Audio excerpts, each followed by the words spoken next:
നമസ്കാരം, meet the എഡിറ്റേഴ്സിലേക്ക് സ്വാഗതം. ശ്രീ പ്രിയ നന്ദനാണ് ഇന്ന് നമ്മോടൊപ്പം അതിഥിയായി എത്തിയിരിക്കുന്നത്. സ്വാഗതം. താങ്കളുടെ പുതിയ സിനിമ ഞാൻ നിന്നോട് കൂടെയുണ്ട്. എന്താണ് അത്? മുമ്പുള്ള താങ്കളുടെ തന്നെ സിനിമകളിൽ നിന്ന് വ്യത്യസ്തമായ എന്തെങ്കിലും പ്രമേയമോ കാര്യങ്ങളോ മുന്നോട്ട് വയ്ക്കുന്നുണ്ടോ? മുമ്പ് ഞാൻ ചെയ്ത സിനിമകളിൽ നിന്ന് പരിചരണ രീതി കൊണ്ട് വളരെ വ്യത്യസ്തമാണ് ഈ സിനിമ. കാരണം വളരെ ലളിതമായ ഒരു കഥയാണ്. ബാദൽ സർക്കാരിൻ്റെ ഹട്ടാമല നാടിനപ്പുറം എന്ന് പറയുന്ന ഒരു നാടകം, അത് കുട്ടികൾക്ക് വേണ്ടി രചിച്ചൊരു നാടകമാണ്. ആ നാടകത്തിനെ ആസ്പദമാക്കിയിട്ടാണ് ഈ സിനിമ ചെയ്തിരിക്കുന്നത്. രണ്ട് കള്ളന്മാരുടെ കഥയാണ്.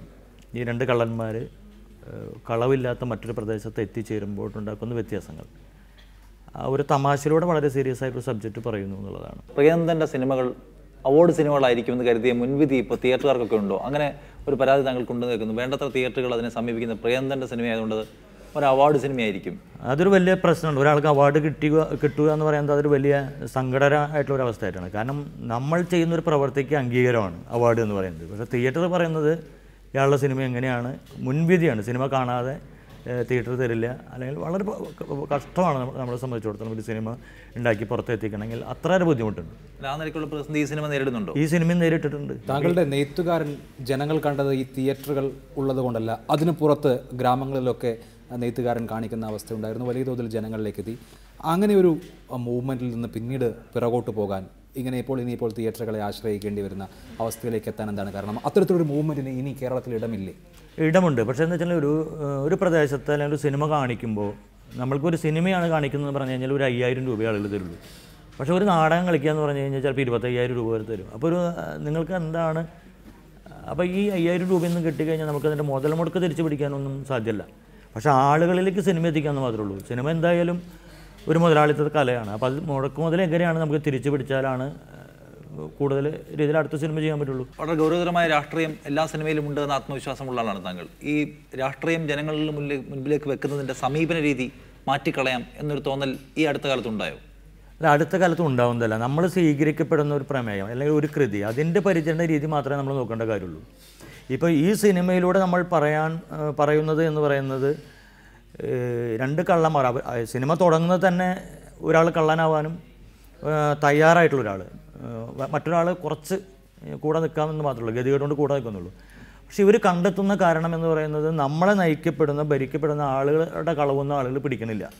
നമ്മൾ ചെറിയ ചെറിയ കളവ് നടത്തുന്ന ആൾക്കാർ മാത്രമേ പിടിക്കപ്പെടുന്നുള്ളൂ. അതുകൊണ്ട് നമ്മൾ കളവ് ഒരു തെറ്റല്ല എന്ന അർത്ഥത്തിൽ സമകാലിക രാഷ്ട്രീയത്തിൽ ഇപ്പോൾ KM മാണി, അതുപോലെ ഇപ്പോൾ ധനമന്ത്രി തന്നെ കള്ളനാണെന്ന് ധരിക്കുന്നൊരവസ്ഥ, അതിൽ മന്ത്രിമാർക്കെതിരെ ആരോപണം ഉയരുന്നു. അപ്പോൾ ഭരണ സംവിധാനവും നമ്മളെ ഭരിക്കുന്നവരും കള്ളന്മാരായി തുടരുന്നു. അപ്പോൾ സാധാരണക്കാരെ മനുഷ്യനും മോഷ്ടിക്കുന്നത് തെറ്റല്ല. അല്ലേ, മോഷ്ടിക്കുന്നു എന്ന് പറയുന്നത്, ഈ സാധാരണ ആളുകൾ മോഷ്ടിക്കുന്നു എന്ന് പറയുന്നത് അവർ പറയുന്നത് മറ്റുള്ളവർക്ക് ആവശ്യമില്ലാത്ത ചെറിയ ചെറിയ സാധനങ്ങൾ നിലനിൽപ്പിന് വേണ്ടി. സ്വർണം കൊണ്ടൊന്നും വേറെ വഴിയില്ല. അതൊന്നും പുഴുങ്ങി തന്ന വിശപ്പ് മാറ്റാൻ പറ്റില്ല. ഇപ്പോൾ 7ാം ക്ലാസ്സിൽ പഠനം നിർത്തി, അതിനുശേഷം സ്വർണ്ണപ്പണിക്കാരനായി, അതിനുശേഷം നാടകത്തിൽ അഭിനയിച്ചു, സംവിധാനം ചെയ്തു, അങ്ങനെ വളർന്നു വന്നൊരിതാണ്. ഇപ്പോൾ കമ്മ്യൂണിസ്റ്റ് മാർക്സിസ്റ്റ് പാർട്ടിയുടെ മെമ്പറുമാണ്, അല്ലേ? CPM-ൻ്റെ മെമ്പറാണ്. അപ്പോൾ ഈ ദുരിതമായ സാമ്പത്തിക ദുരിതങ്ങളും ബുദ്ധിമുട്ടുകളും നേരിട്ടിട്ട് ഈ വ്യവസ്ഥയെ ഇനിയും മാറ്റാം, അതിന് പല മാധ്യമങ്ങൾ പോലെ തന്നെ സിനിമയും ഒരായുധമാക്കാം, ഇതാണോ കാഴ്ചപ്പാട്? അല്ല, മാറ്റിത്തീർക്കലല്ല. നമ്മൾക്ക് എന്തെങ്കിലും പോസിറ്റീവ്, നെഗറ്റീവായിട്ടുള്ള ഒരു എനർജി കൊടുക്കാതിരിക്കലാണ്. ഒരു ആർട്ടിസ്റ്റ് എന്ന നിലയ്ക്ക് നമുക്കൊരു നെഗറ്റീവ് ഉണ്ടാക്കി പോകണ്ട, ഒരു പോസിറ്റീവായിട്ടൊരു ചിന്ത ഉണ്ടാക്കുന്നതുകൊണ്ട് തെറ്റൊന്നുമില്ല. എന്തുകൊണ്ടാണ് വലിയ വാണിജ്യ വിജയങ്ങൾ താങ്കൾക്ക് ഇപ്പോഴും അന്യമായി നിൽക്കുന്നത്? ഭക്തജനങ്ങളുടെ ശ്രദ്ധയ്ക്ക് പോലെയുള്ള സിനിമകളിൽ വാണിജ്യപരമായ എലമെൻറ്റ്സ് ഉണ്ടായിരുന്നു, പക്ഷേ അത് കാര്യമായി വിൽക്കാൻ പറ്റാത്തത് എന്തുകൊണ്ടാണ്? അല്ല, മാർക്കറ്റിംഗ് ഒരു വലിയ കാര്യം തന്നെയാണ്. ഇപ്പോൾ ഒരു സിനിമ നമ്മൾക്കറിയാം, ഒരു സിനിമ നിർമ്മിക്കുമ്പോൾ അതിലൊരു ബഡ്ജറ്റിൻ്റെ ഒരു 25% മാർക്കറ്റിങ്ങിന് വേണ്ടി മാറ്റി വയ്ക്കണമെന്നറിയാം. പക്ഷേ അത് നമ്മൾക്ക് പലപ്പോഴും പറ്റാറില്ല എന്ന് മാത്രമാണ്. നമ്മൾ മാർക്കറ്റ് ചെയ്യാൻ പറ്റാവുന്ന അർത്ഥത്തിലുള്ള രീതി നമുക്ക് നടക്കുന്നില്ല. അതുകൊണ്ടാണ് ഒരു 50 ലക്ഷം രൂപയെങ്കിലും മാർക്കറ്റിങ്ങിന് വേണ്ടി ചിലവഴിച്ചാലാണ് നമുക്ക് കേരളത്തിലെ മുഴുവൻ സ്ഥലങ്ങളിൽ ഫ്ലക്സും മറ്റ് രീതികളിൽ ക്ലിപ്പിങ്സുകളും ഒക്കെ ആയിട്ട് വരുള്ളൂ. അത് എന്നെ സംബന്ധിച്ചോളം സാധിക്കുന്നില്ല. ഞാൻ പലപ്പോഴും സിനിമ നിർമ്മിക്കുന്നത് പല ആളുകളുടെ ഒക്കെ കൂട്ടായ്മയിലാണ്. ഈ സിനിമ അങ്ങനെ തന്നെയാണ്. ഒരുപാട് എൻ്റെ സുഹൃത്തുക്കളുടെ കയ്യിൽ നിന്ന് പണം വാങ്ങിയിട്ടാണ് നമ്മൾ ഈ സിനിമ ഉണ്ടാക്കിയിട്ടുള്ളത്. അപ്പോൾ സിനിമ നിർമ്മിക്കണം, മാർക്കറ്റിംഗ് തലത്തിൽ നമ്മൾ പരാജയപ്പെടുന്നത് അതുകൊണ്ടാണ്. അങ്ങനെ ഒരു വിപണി യഥാർത്ഥത്തിൽ ഇപ്പോൾ മലയാള സിനിമയിലുണ്ടോ? ഇപ്പോൾ സാറ്റലൈറ്റ് എന്നുള്ളത് ഉറപ്പിക്കാത്ത, ഇപ്പം താരങ്ങളെ കേന്ദ്രീകരിച്ച് നടക്കാത്തൊരു സിനിമയ്ക്ക് സാറ്റലൈറ്റ് ഉറപ്പിക്കാൻ കഴിയില്ല. അങ്ങനെ ഒരു സിനിമയ്ക്ക് ഇപ്പോൾ കേരളത്തിലെ മാർക്കറ്റുണ്ടോ? ഇപ്പോൾ സമീപകാലത്ത് വന്ന ചിത്രങ്ങളൊന്നും തന്നെ വിജയിച്ചിട്ടില്ല എന്നുള്ളത് നമ്മൾ കേരളത്തിൽ തന്നെ ഒരു ചർച്ചയാണ്. സിനിമ നമ്മൾ മുമ്പത്തെ കാലത്തും സിനിമ ഉണ്ടാക്കിയിട്ടുള്ളത് ഒരിക്കലും സാറ്റലൈറ്റ് കണ്ടിട്ടല്ല. അതാണ് ഇപ്പോൾ പത്മനാഭനും KG ജോർജും സാറൊക്കെ സാറ്റലൈറ്റ് കണ്ടിട്ടല്ല സിനിമ ഉണ്ടാക്കിയിട്ടുള്ളത്. പക്ഷെ അതൊരു തരത്തിൽ ഒരു തട്ടിപ്പ് നടത്തിക്കൊണ്ടാണ് എങ്ങനെയെങ്കിലും കുറച്ച് ആളുകൾ സാറ്റലൈറ്റിൻ്റെ പേരും പറഞ്ഞ് സിനിമ ഉണ്ടാക്കുക, അല്ലെങ്കിൽ 1.25 കോടി രൂപ കിട്ടുകയാണെങ്കിൽ 80 ലക്ഷത്തിൽ നിർത്തിയിട്ട് ആ പൈസ അടിച്ച് മാറ്റാം. അപ്പോൾ സിനിമയോട് മൂല്യബോധമുള്ള അല്ലെങ്കിൽ സിനിമയോടുള്ള അത് കച്ചവടമാണെന്നറിയാം, കലയാണെന്നറിയാം, എന്നിട്ടും എന്നോട് നിൽക്കുന്ന സമീപനത്തിൻ്റെ വീഴ്ച കൊണ്ട് സംഭവിച്ചാണത്.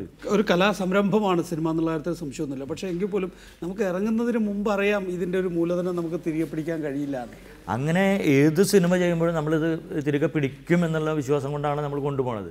ഇപ്പം എന്നെ പോലെ ഒരാളെ ആലോചിക്കുക എങ്ങനെയാണെന്ന് വെച്ചിട്ടുണ്ടെങ്കിൽ 1 കോടി രൂപ മുടക്കുമ്പോൾ തിരിച്ച് പിടിക്കണം എന്ന് നമ്മൾ ആലോചിക്കുമ്പോൾ എന്താ വെച്ചാൽ 1000 പഞ്ചായത്തുണ്ട് നമുക്ക്. അപ്പോൾ ഒരു 10,000 രൂപ ഒരു പഞ്ചായത്തിൽ വെച്ചിട്ട് ഒരൊറ്റ ഷോ നടത്തി സംഘടിപ്പിക്കുകയാണെങ്കിൽ 1 കോടി രൂപയ്ക്ക് അങ്ങനെ തിരിച്ച് പിടിച്ചുകൂടെ? ഒരു ആത്മവിശ്വാസം തീർച്ചയായിട്ടും നമുക്കുണ്ടാവും. കാരണം നമ്മൾ പാരലായിട്ടുള്ള വഴി ഇവിടെ നടന്നുകൊണ്ട് ഒരു നാടകത്തിനും സിനിമയ്ക്കൊക്കെ നമ്മൾ പിന്നാലെ നടന്നുകൊണ്ടാണിത്. അല്ലെങ്കിൽ ചിലപ്പോൾ നമുക്കത് മനസ്സിലാക്കാൻ പറ്റുമായിരുന്നില്ല, അല്ലെങ്കിൽ ചിലപ്പോൾ പറ്റൂല ആളുകൾക്ക്. പക്ഷേ ഇപ്പോഴും നമ്മളൊരു KG ജോർജിൻ്റെ സിനിമ ഉണ്ടാക്കുന്നില്ല അല്ലേ? പ്രിയനന്ദനൻ സിനിമാ രംഗത്ത് വന്നിട്ടും അല്ലെങ്കിൽ എത്രയോ പുതിയ തലമുറയിൽപ്പെട്ട ആളുകൾ വന്നിട്ടും നമ്മളിപ്പോൾ ഒരു KG ജോർജിൻ്റെ ഒരു സിനിമ കാണുന്ന ഒരു സുഖം നമുക്ക് ഇപ്പോൾ ഉണ്ടാകുന്ന സിനിമ കാണുമ്പോഴും ഉണ്ടാകുന്നില്ല എന്നുള്ളത് യഥാർത്ഥത്തിൽ നമ്മുടെ സിനിമാക്കാർക്ക് വഴിതെറ്റിപ്പോയതുകൊണ്ടാണോ? ചിലപ്പോൾ അങ്ങനെയാവാം. കാരണം വെച്ചാൽ ജോർജ് സാറ് എൻ്റെ പടങ്ങൾ ഓരോന്നും നോക്കിയാലും നമുക്കറിയാം ഒന്നിനൊന്ന് വ്യത്യസ്തമായിട്ടുള്ള സിനിമകളാണ് ജോർജ് സാറിൻ്റെ ഒക്കെ ഉള്ളത്. അപ്പോൾ ജോർജ് സാറിൻ്റെ സിനിമകൾ കാണുന്ന ഇഷ്ടംമാതിരി ആളുകളുണ്ട്. അന്നത്തെ അർത്ഥത്തിൽ ഇപ്പം ഒരു ക്യാമ്പസിലൊക്കെ അന്നത്തെ സിനിമകൾ കാണാൻ പോകുമ്പോൾ ഉച്ചപ്പടാണെങ്കിലും കോളേജിൽ നിന്നാണ് ഏറ്റവും കൂടുതൽ ആളുകൾ സിനിമ കാണാൻ വരാറ്. പക്ഷേ ഇന്ന് നോക്കുമ്പോൾ ഇന്ന് കോളേജിൽ നിന്ന് വരുന്ന ആളുകളുടെ ഇത് നോക്കൂ, അവർ മിക്കപ്പോഴും ഇത്തരം സിനിമകളെ തിയേറ്ററിലുണ്ട്, പക്ഷേ അന്യഭാഷാ സിനിമകൾ ആണെന്നുള്ളതാണ്. അപ്പോൾ ആ ഒരു വ്യത്യാസം നമ്മുടെ അത്ര ഒരു മാറ്റം വരുന്നത് എന്ന് പറയുമ്പോൾ നല്ല സിനിമകൾ കാണുക, അതിൻ്റെ പ്രമേയങ്ങൾ ചർച്ച ചെയ്യുക, അതിൽ ആകൃഷ്ടരാകുക എന്ന നിലയിൽ യുവജനങ്ങൾ മാറുന്നില്ലെങ്കിൽ സമൂഹത്തിലൊരു മാറ്റം സംഭവിച്ചിരിക്കുന്നു. സിനിമയ്ക്ക് മാത്രമല്ല, സമൂഹത്തിലൊരു മാറ്റം സംഭവിച്ചിരിക്കുന്നു. അപ്പോൾ അതത് കാലഘട്ടത്തിലെ ഈ മാറ്റങ്ങൾ ഉൾക്കൊള്ളാതെ സിനിമ മുന്നോട്ട് പോകുമോ? അഭിരുചിയിൽ വരുന്ന അഭിരുചികൾ ഇപ്പം നമ്മൾക്ക് അങ്ങനെ ഒരു എങ്ങനെയാണെന്ന് പറയാൻ പറ്റില്ല. ഇപ്പം ഞാൻ പറയട്ടെ, ഇപ്പം നെയ്ത്തുകാരൻ എന്ന് പറയുന്നൊരു സിനിമ ഞാൻ ഇഷ്ടംപോലെ ആളുകളുടെ അടുത്ത് വിതരണക്കാരുടെ അടുത്ത് കൊണ്ടുപോയതാണ്. ഒരാളും തയ്യാറല്ലാത്തതുകൊണ്ടാണ് നമ്മൾ ടിക്കറ്റ് വിറ്റിട്ട് ഈ സിനിമ കാണിച്ചത്. പക്ഷേ ഈ സിനിമ മനസ്സിലായില്ല എന്ന് പിന്നെ എന്നോട് ആരും പറഞ്ഞിട്ടില്ല. അപ്പോൾ കാണാനുള്ള ഒരു അവസരം കിട്ടണ്ടേ? ഇപ്പം അതാ ഞാൻ പറയുന്നത്, ഇപ്പം എൻ്റെ സിനിമ തിയേറ്ററിൽ നിൽക്കണമെങ്കിൽ ഒരു 3 ദിവസം ഒക്കെ ആകുമ്പോഴാണ് ആളുകൾ അറിയുക. ഈ 3 ദിവസം പിടിച്ചു നിർത്താനുള്ള ഒരു പ്രാപ്തി ഉണ്ടായി കഴിഞ്ഞാൽ ആളുകൾ കയറി വരും. ഒരു ബദൽ സിനിമ കൂട്ടായ്മ അതെന്തുകൊണ്ട് ശക്തമാകുന്നില്ല? അത് നല്ല സിനിമകൾ കാണിക്കുക, അതിന് അവസരമൊരുക്കുക, അത് കേരളത്തിൽ മുഴുവൻ എത്തിക്കുക, അതെന്തുകൊണ്ടാണ് അത് ഫലവത്ത്? അത് മാത്രമല്ല ഇതിന് ബദലുള്ളൂ. അല്ല, ബദൽ നടക്കും. അതിലിപ്പോൾ എന്ന് വെച്ചിട്ടുണ്ടെങ്കിൽ ബദൽ നടക്കും. പക്ഷേ സിനിമ കാണിക്കുക എന്ന് പറഞ്ഞു കഴിഞ്ഞാൽ ഈ നമ്മൾ പണ്ട് ഫിലിം സൊസൈറ്റി സിനിമ നമ്മൾ തെരഞ്ഞു പിടിച്ചുകൊണ്ട് കാണിക്കുകയാണ് പതിവ്. പക്ഷേ നമ്മൾ ഈ തെരഞ്ഞു കൊടുത്ത് കാണിക്കുമ്പോൾ ബദൽ സ്ക്രീനിങ് നടത്തുമ്പോൾ നമ്മൾക്ക് എന്തുകൊണ്ട് തിയേറ്ററിൽ തരുന്ന പൈസ തരാൻ ഒരു കാണി തയ്യാറാവണം എന്നാണ് പറയണത്. എങ്കിൽ മാത്രമേ നടക്കുള്ളൂ. മുരളിക്ക് വലിയ അംഗീകാരങ്ങൾ, ദേശീയ അംഗീകാരം അടക്കം താങ്കളുടെ സിനിമ വഴി കിട്ടിയതാണ്. വലിയ താരങ്ങളൊന്നും എനിക്ക് പ്രിയനന്ദൻ്റെ സിനിമയിൽ അഭിനയിക്കണം എന്ന് താല്പര്യപ്പെട്ട് വന്നിരുന്നില്ലേ? അല്ല, അങ്ങനെയൊന്നും വരുമെന്ന് എനിക്ക് തോന്നുന്നില്ല. അത് വന്നു കഴിഞ്ഞാൽ ഈ പറഞ്ഞ മാതിരി നമുക്ക് നല്ല സിനിമ ഉണ്ടാക്കാൻ അവർ പൈസയൊക്കെ മുരളിയേട്ടനെ പോലെ. അപ്പോൾ മുരളിയേട്ടനോട് പറയും, ഞാൻ കൊമേഴ്സ്യൽ സിനിമയിൽ നിന്ന് നല്ല രീതിയിൽ പൈസ കിട്ടുന്നതുകൊണ്ടാണ് എനിക്ക് നിൻ്റെ സിനിമയിൽ ഇതിനെ കുറച്ച് അഭിനയിക്കാൻ പറ്റുന്നത്, അല്ലെങ്കിൽ പൈസ വാങ്ങിക്കാതെ അഭിനയിക്കാൻ പറ്റുന്നത്.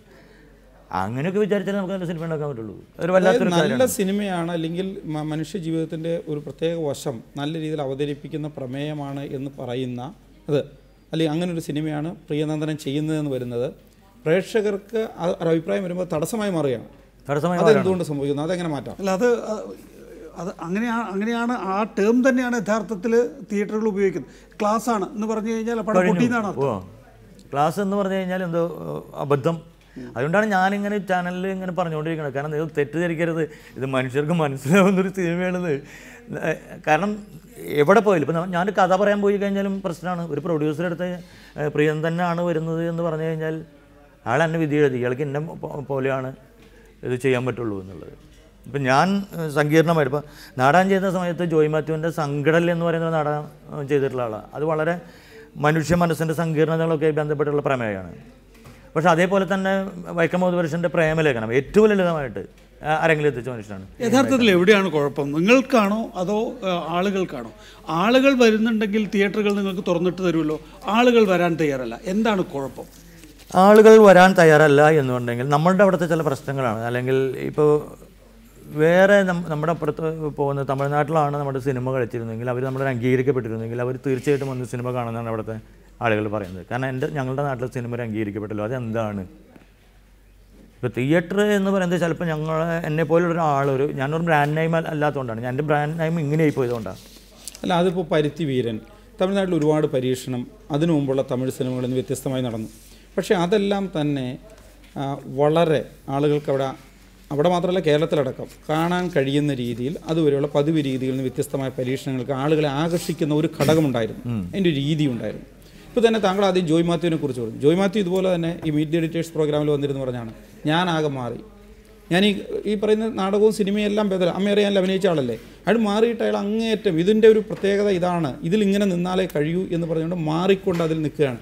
അപ്പോൾ മാറാനുള്ള ഇപ്പോൾ തന്നെ താങ്കൾ തന്നെ പറഞ്ഞത് എന്താ, ഞാൻ കുറച്ചൊക്കെ അതിൽ നിന്ന് മാറി, എൻ്റെ സിനിമ ഇങ്ങനെ അല്ലാട്ടോ എന്ന് തുടർച്ചയായിട്ട് പറയുന്നു. അപ്പോൾ ഒരു നല്ല സംവിധായകനെ, നല്ല പ്രമേയത്തെ നമ്മൾ ഈ കാണുന്ന ലളിതവൽക്കരിക്കുക അല്ലെങ്കിൽ കച്ചവട സിനിമയിലേക്ക് മാറ്റുക എന്ന് പറയുന്ന ആ സമ്മർദ്ദം, അതിനെ അതിജീവിക്കാതെ നിൽക്കാൻ കഴിയുന്നില്ല, അതിലേക്ക് നമ്മൾ വരേണ്ടി വരുന്നു.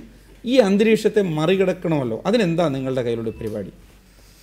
ഈ അന്തരീക്ഷത്തിൽ മറികടക്കുക എന്ന് പറഞ്ഞാൽ നമ്മൾക്ക് അറിയില്ല. ഇപ്പോൾ ഞാൻ പറയാം, വലിയ വലിയ താരങ്ങളുണ്ടായിട്ടോ വലിയ ഇതുണ്ടായിട്ടും പല സിനിമയും വിജയിക്കണമെന്ന് ഒരു നിർബന്ധമില്ല. എത്രയോ സിനിമകൾ അങ്ങനെ പരാജയപ്പെട്ടിട്ടുണ്ട്. അപ്പോൾ ഇതിനൊരു പോംവഴി, ഒരു ഫോർമുലയൊന്നും എനിക്ക് മുന്നോട്ട് വയ്ക്കാനില്ല. നമ്മൾ ഒരു ഇന്നതുപോലെ എന്ന് പറഞ്ഞിട്ട് ഒരു ഫോർമുലയൊന്നും മുന്നോട്ട് വയ്ക്കാനില്ല. അപ്പോൾ ഞാൻ പറയുകയാണെങ്കിൽ ഇപ്പോൾ സർക്കാർ തിയേറ്ററുകൾ നമുക്കാണെങ്കിൽ ഒരു 6-7 തിയേറ്ററുകൾ നമുക്കുണ്ട്. അതിപ്പോൾ മറാഠി സിനിമയൊക്കെ ചെയ്യുമ്പോൾ അതാണ് മൾട്ടിപ്ലസ് മിനിമം 2 ആഴ്ച കളിക്കണം നിർബന്ധമുള്ളതുപോലെ ഒരാഴ്ചയെങ്കിലും നിർബന്ധപൂർവ്വം ഈ സിനിമ കളിപ്പിക്കണമെന്ന് പറയണം. പിന്നെ അത് സെലക്ട് ചെയ്യുന്നൊരു കമ്മിറ്റി കൂടി വേണം. ഇപ്പോൾ കേരള ഫിലിം ഡെവലപ്മെൻറ്റ് കോർപ്പറേഷൻ്റെ സഹായത്തോടെ നിർമ്മിക്കുന്ന എല്ലാ സിനിമകളും അങ്ങനെ പ്രദർശിപ്പിക്കാൻ പറ്റിയെന്ന് വരില്ല. അങ്ങനെയാണെങ്കിലും കുറച്ച് സ്ഥലങ്ങളിലെങ്കിൽ ഈ സിനിമ പ്രദർശിപ്പിക്കും. അതും ഒരു ബിസിനസ് അല്ലേ, തിയേറ്ററും ഒരു ബിസിനസ് അല്ലേ ആണ്. അവരെ സംബന്ധിച്ചിടത്തോളം അവർക്ക് അവരുടേതായിട്ടുള്ളൊരു നിരീക്ഷണ പാഠമൊക്കെ ഉണ്ടാവുമല്ലോ. ഇത് നാളെ ഇതേ തിയേറ്ററിൽ കാണിച്ചാൽ വിജയിക്കുമെന്നുള്ളത്. ഇതിനൊരു ഫോർമുല നേരത്തെ പറഞ്ഞതുകൊണ്ട് ഞാൻ ചോദിക്കുകയാണ്, അങ്ങനെ ഒരു ഫോർമുല അല്ലെങ്കിൽ ഒരു കൺവേർജൻസ് ശ്രമിച്ചിരുന്നു. ഇപ്പം ഇടയ്ക്ക് രഞ്ജിത്തിൻ്റെയൊക്കെ ഒരു സ്ക്രിപ്റ്റിൽ വർക്ക് ചെയ്യാനുള്ളൊരു അങ്ങനെയുണ്ട്. ഒരു സമാന്തര സിനിമക്കാരനും കൊമേഴ്ഷ്യൽ സിനിമക്കാരനും കൂടെ ചേർന്നാൽ ഒരു നല്ല സിനിമ രൂപപ്പെടും എന്നുള്ളത്.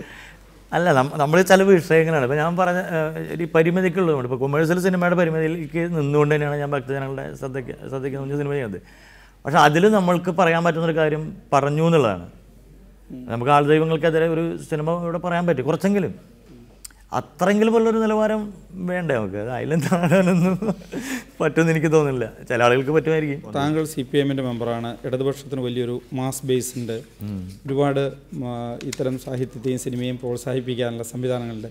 എന്തുകൊണ്ട് ആ അർത്ഥത്തിൽ പോലും ഒരു ഇത് വരുന്നില്ല പാർട്ടിയുടെ ഭാഗത്തുനിന്ന്? അങ്ങനെ വന്നിരുന്നെങ്കിൽ നെയ്ത്തുകാരൻ സൂപ്പർ ഹിറ്റ് ആകുമായിരുന്നില്ലേ? ഈ പടം നമ്മൾക്ക് ഇത് ചെയ്യണമെങ്കിൽ പാർട്ടി ആൾക്കാർ മാത്രം കണ്ടാൽ മതിയായിരുന്നില്ലേ? കൈരളിയാണെന്ന് തോന്നുന്നു അതിൻ്റെ സാറ്റലൈറ്റ് വാങ്ങിച്ചത്. കൈരളിക്കാണ് കൊടുത്തിട്ടുള്ളത്, അന്ന് കൈരളിക്ക് കൊടുത്തിട്ടുള്ളത്. അന്ന് ലാഭകരമായിരുന്നില്ലേ? ഇല്ല, ഒരു കാരണവശാലും ലാഭകരമായിരുന്നില്ല.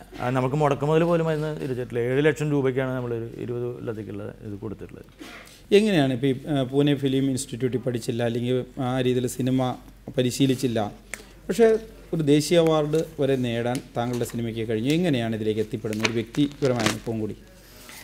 അത് നാടകപരമായിട്ട് നാടകം കളിച്ച് നടക്കുമ്പോഴോ അല്ലെങ്കിൽ നമ്മൾ അലഞ്ഞു നടക്കുമ്പോഴോ ഒക്കെ നമ്മൾ വിചാരിക്കും, നമ്മൾ പുറമെ ഭൂരിപക്ഷം ആളുകൾ വിചാരിക്കുക അവരുടെ കാര്യം പോക്കാണെന്നുള്ളതാണ്.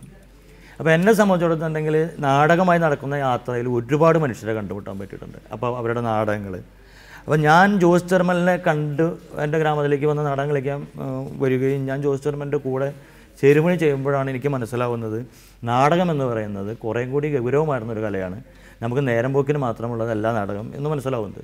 അവിടെ നിന്നാണ് ഞാൻ വള്ളത്തോളും കുമാരനാശാനും ഒക്കെ പറഞ്ഞിരുന്ന ചങ്ങമ്പുഴ എന്നൊക്കെ അപ്പുറത്ത് നിന്ന് നമ്മൾക്ക് പാബ്ലോ നിരുതിയിലേക്കൊക്കെ എത്താൻ പറ്റണത് അവരുമായിട്ടുള്ള കൂടിച്ചേരലിലൂടെയാണ്, ചർച്ചയിലൂടെയാണ്. വലിയ നല്ല രീതിയിൽ ഉണ്ടാക്കുന്ന പുസ്തകങ്ങൾ തിരഞ്ഞു പിടിക്കാൻ പറ്റുന്നത് അവരോടാണ്. അപ്പോൾ പൊതുവെ ആളുകൾ ധരിക്കുന്ന മോശപ്പെട്ട നാടകക്കാരൻ എന്നൊക്കെ പറഞ്ഞ മോശപ്പെട്ട ഒരു പറയുന്ന അതിലൂടെ നടന്നും അലഞ്ഞും ഒക്കെ തന്നെ ഉണ്ടാകുന്ന ഒരു വിദ്യാഭ്യാസം തന്നെയാണ് നമുക്ക് മറ്റെന്തിനും പ്രേരിതമാകുന്നത്.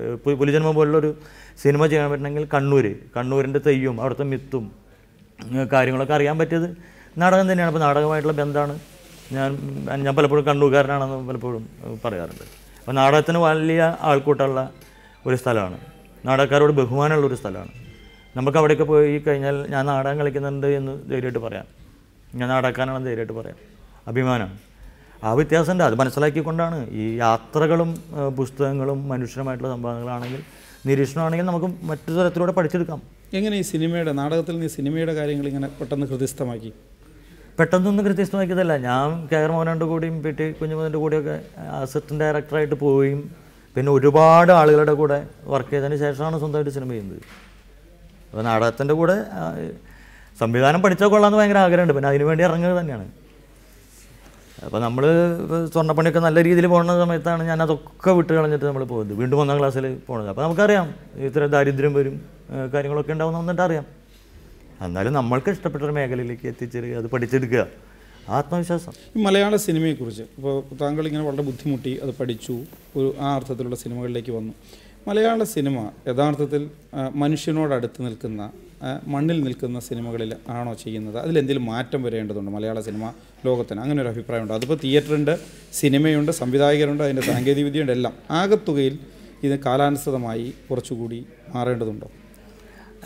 പലതും സംഭവിക്കട്ടെ. ഞാൻ പറഞ്ഞു വെച്ചിട്ടുണ്ടെങ്കിൽ ഇന്നതുപോലെ എന്ന് ഞാൻ ഒരു കാരണവശാലും പറയില്ല. നമുക്ക് വേർതിരിവ് ഉണ്ടാവണം. അപ്പോൾ നമുക്ക് എത്രയോ ആനുകാലിക മാസികകൾ കിടക്കാറുണ്ട്, പക്ഷേ നമ്മളെല്ലാം സെലക്ട് ചെയ്യാറില്ല. അപ്പോൾ ഏറ്റവും കൂടുതൽ സർക്കുലേഷനുള്ള മാഗസീനാണ് ഏറ്റവും നല്ല മാഗസീൻ എന്ന് ഞാൻ പറയാറില്ല. അതുകൊണ്ട് നമുക്ക് ആ അർത്ഥത്തിൽ ഞാൻ അങ്ങനെ എന്തിനാണ് നമ്മൾ ഈ പുതിയ കാലത്തെ സിനിമകൾ ശരിയായ ഒരു രാഷ്ട്രീയ ലൈൻ മുന്നോട്ട് വെക്കുന്ന സിനിമയാണ്, അതോ അബദ്ധ രാഷ്ട്രീയം പറയുന്ന സിനിമകൾ നന്നായി വരുന്നുണ്ടെന്നുള്ള അഭിപ്രായമുണ്ടോ? പല സിനിമകളിലും ഉണ്ട്. ഇപ്പോൾ രാഷ്ട്രീയ സിനിമ എന്ന് പറഞ്ഞിട്ട് നമ്മൾ സ്വീകരിക്കുന്ന പല സിനിമയ്ക്കും രാഷ്ട്രീയതയുണ്ട്. പക്ഷേ കലയ്ക്ക് അതിൻ്റേതായിട്ടുള്ള ഒരു പോസിറ്റീവ് എനർജി ഉണ്ടാക്കാൻ പറ്റുമെന്ന് ഞാൻ പറയണം. ഇപ്പം എന്നോട് പലപ്പോഴും ചോദിച്ചിട്ടുണ്ട് ഈ ന്യൂ ജനറേഷൻ സിനിമയെക്കുറിച്ച് എന്താ പറയണം. ഞാൻ പറഞ്ഞു ന്യൂ ജനറേഷൻ സിനിമയിലെ ഏറ്റവും മികച്ച സിനിമ എന്ന് പറയുന്നത് സുദേവനെ പോലെയുള്ള ചെറുപ്പക്കാരനാണ്, സുദേവനാണ്. അപ്പോൾ അതെന്താ പറയാത്തത്? അതൊന്നും പറയില്ല. അപ്പോൾ ന്യൂ ജനറേഷൻ എന്ന് പറയുമ്പോൾ നമ്മൾ സുദേവനെ പറയണം. സുദേവൻ അവിടുത്തെ 5D ക്യാമറ വെച്ച്, അവിടുത്തെ ആളുകളെ വെച്ച്, അവിടുത്തെ പരിസരങ്ങളിലെ മനുഷ്യരെ വെച്ചിട്ട് സിനിമ എടുത്ത് കാണിച്ചെന്താണ്, നമുക്ക് തെളിയിച്ച് കാണിച്ചെന്താണ്.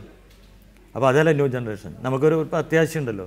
എന്തുകൊണ്ട് അത്തരം സിനിമകൾ കൂടുതലായി വരുന്നില്ല? ഒരുപാട് പ്രതിഭകൾ നമ്മുടെ നാട്ടിലുണ്ട്. ഇപ്പോൾ പ്രധാനമായും സിനിമയിൽ പുതുതായി വരുന്ന സംവിധായകരോ അല്ലെങ്കിൽ നിലവിൽ പ്രതിഭ തെളിയിച്ച സംവിധായകർക്കോ ചിത്രങ്ങളില്ലാത്തൊരവസ്ഥയുണ്ട്. അത് ഈ പറയുന്ന പുതിയൊരു ന്യൂ ജനറേഷൻ വേവ് കൊണ്ടാണ് എന്നൊക്കെയാണ് അവരുടെ വിലയിരുത്തൽ. എനിക്കറിയില്ല അതിനകത്ത് എന്തുകൊണ്ട് ചെലവ് ചുരുങ്ങിയ സിനിമകൾക്ക് നിങ്ങളെപ്പോലുള്ളവർ കുറച്ചുകൂടി ശ്രമിക്കുന്നില്ല? ആദ്യത്തെ 1-2 സിനിമകൾ കഴിഞ്ഞതിന് ശേഷം പിന്നെ വീണ്ടും എല്ലാവരും ചെയ്യുന്നത് പോലുള്ള സിനിമകളിലേക്കാണ് പോകുന്നത്, അത്രയും ചിലവുള്ള സിനിമയിലേക്കാണ് പോകുന്നത്. കുറെ കൂടെ ചിലവ് 9 ലക്ഷം രൂപയ്ക്ക് ഒരു സിനിമ ചെയ്യാം, അതിന് സംസ്ഥാന അവാർഡ് നേടാൻ കഴിയും, 18 ലക്ഷം രൂപയ്ക്ക് ഒരു സിനിമ ഉണ്ടാക്കാൻ കഴിയും എന്നൊക്കെ തെളിയിച്ചവർക്ക് എന്തുകൊണ്ട് ആ പാതയിൽ തന്നെ കൂടുതൽ മാതൃകകൾ സൃഷ്ടിക്കാൻ കഴിയുന്നില്ല? നിർദ്ദേശം ഒരു കാരണവശാലും വളരെ സത്യസന്ധമായിട്ട് പറയാം. അന്ന് നമുക്ക് വലിയ നെയ്ത്തുകാരൻ്റെ സമയത്ത് വലിയ ലോണൊന്നും ഉണ്ടായിരുന്നില്ല. അപ്പോൾ കാരണം നമ്മൾ ചെറിയ വീട്ടിലാണ് കിടക്കുന്നത്, ഒരു കുട്ടിയിൽ വരല കിടക്കുന്നത്. അപ്പോൾ നമുക്ക് മാസത്തിൽ ഇത്ര രൂപ അടയ്ക്കേണ്ട ഒരു പ്രശ്നമില്ല. പിന്നെ മകൾ വലുതായിട്ടുണ്ടായിരുന്നില്ല, കല്യാണം കഴിച്ച് കൊടുക്കേണ്ട അവസ്ഥ ഒന്നും ഉണ്ടായിരുന്നില്ല. മകനാണെങ്കിലും ചെറിയതിലാണ്. ഇവരൊക്കെ വലുതാവുന്നതിനടുത്ത് ലോൺ കൂടി പോവാണ്. അപ്പോൾ നമ്മളുടെ ഒരു അർത്ഥത്തിൽ നമുക്കൊരു കൃത്യമായിട്ടൊരു വരുമാനമില്ല. ഇപ്പോൾ നെയ്ത്തുകാരൻ എന്ന് പറഞ്ഞൊരു സിനിമ കഴിഞ്ഞിട്ട് ഇത്ര പ്രശസ്തി ഉണ്ടായിട്ട് 4 കൊല്ലം എനിക്കൊരു പണി കിട്ടിയില്ല. ഒരാൾ അസിസ്റ്റന്റ് ഡയറക്ടറായിട്ട് വിളിച്ചില്ല.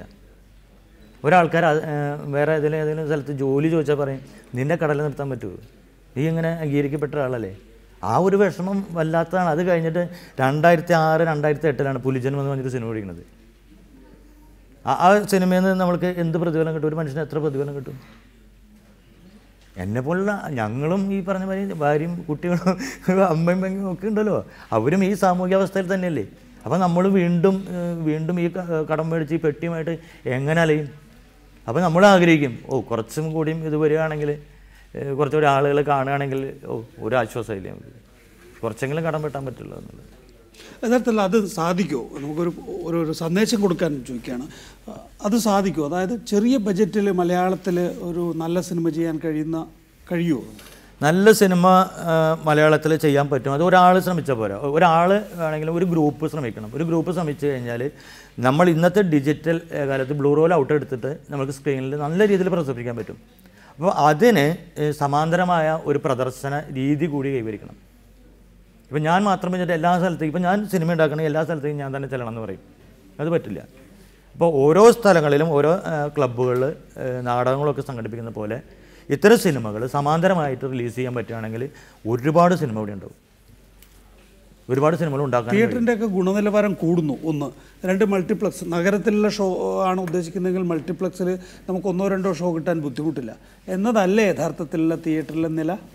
അല്ല, അങ്ങനെ ആവാം. ഞാൻ പറഞ്ഞത് ഇപ്പോൾ സുദേവനെ പോലുള്ള സിനിമകൾ ഇപ്പോൾ സമാന്തരമായിട്ട് പ്രദർശിപ്പിച്ചുകൊണ്ടാണ് മുടക്കുമതിൽ തിരിച്ചു പിടിക്കുന്നത്. ഇപ്പം നമ്മളതിൽ അങ്ങനെ തന്നെ പറയുന്നത്. അതിന് സംഘാടകർ വേണം. ഉണ്ടോ? കുറവാണ്. അങ്ങനെ സംഘാടകർ ഉണ്ടായാലേ നമുക്ക് അത്തരം സിനിമ ആ രീതിയിൽ കൊണ്ടുപോകാൻ പറ്റുള്ളൂ. നമുക്കറിയാം, നമ്മൾ വലിയ വർത്തമാനം പറഞ്ഞിട്ട് കാര്യമില്ലല്ലോ. പത്രത്തിലൊക്കെ വായിക്കുമ്പോൾ നമുക്ക് ദിവസം പത്രത്തിലൊക്കെ ഉണ്ടാവും, നമ്മൾ ഭയങ്കര രീതിയിലാവും. യഥാർത്ഥത്തിൽ ഈ സാറ്റലൈറ്റ് വന്നത്, അതായത് സാറ്റലൈറ്റ് വന്നതെന്ന് പറയുമ്പോൾ ടെലിവിഷനിൽ സിനിമ എടുത്തു തുടങ്ങിയത് സിനിമയ്ക്ക് ഗുണകരമായോ ദോഷകരമോ? രണ്ടുമുണ്ട്. ഒരു നിലയ്ക്ക് ഗുണകരമാണ്. ഇപ്പോൾ നമുക്കൊരു മുടക്കുമുതലിൻ്റെ ഒരു 50% മേലെ ഒരു അത്ര തല്ലിപ്പൊളി അല്ല എങ്കിൽ നമുക്ക് ലഭിക്കില്ല. അതൊരു വലിയ ആശ്വാസമല്ലേ.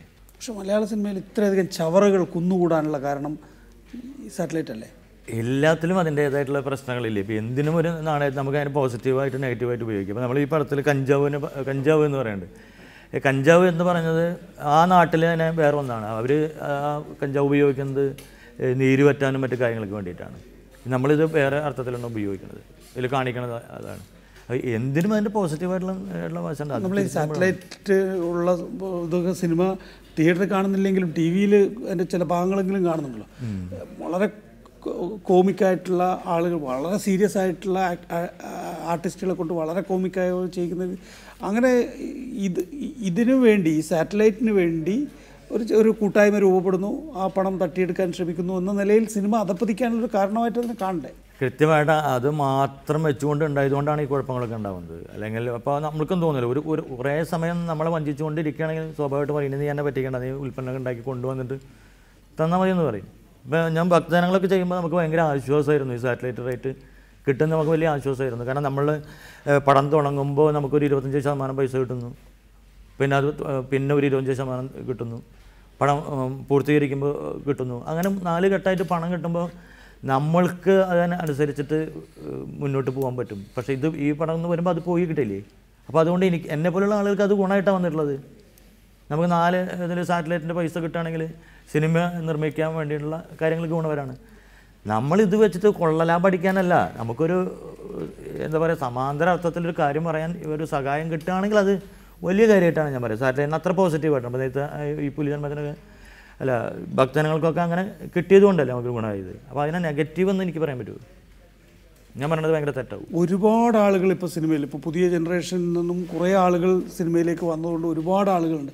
തൊഴിലില്ലായ്മ അതിരൂക്ഷമായി നിൽക്കുകയല്ലേ സിനിമയിലിപ്പോൾ?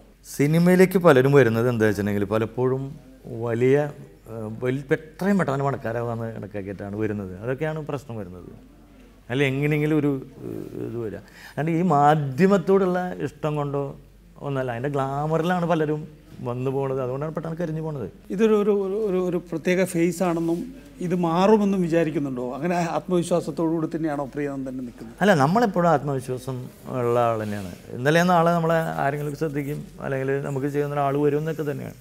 എനിക്കതിൽ വിഷമമൊന്നുമില്ല. ആത്മവിശ്വാസം തന്നെയുള്ളൂ. നമ്മൾ എപ്പോഴും നമ്മൾ മുന്നോട്ട് നയിക്കുന്നത് ആത്മവിശ്വാസമാണ്.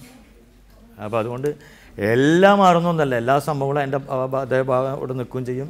നല്ലത് ഇങ്ങനെ തെളിഞ്ഞ് വരികയും തന്നെ ചെയ്യും. പ്രിയനന്ദൻ്റെ പുതിയ സിനിമ വരികയാണ്, ഞാൻ നിന്നോട് കൂടെയുണ്ട് എന്നാണ് സിനിമയുടെ പേര്. പ്രേക്ഷകർ ഒപ്പമുണ്ടാകണം. ഇതൊരു അവാർഡ് സിനിമയെ അല്ല എന്നാണ് പ്രിയനന്ദൻ ആവർത്തിച്ച് പറയുന്നത്. ഒപ്പം അദ്ദേഹത്തിൻ്റെ സിനിമാ കാഴ്ചപ്പാടുകളും. വളരെ നന്ദി ഈ മീഡിയ എഡിറ്റേഴ്സിൽ പങ്കെടുത്തതിന്. Thank U.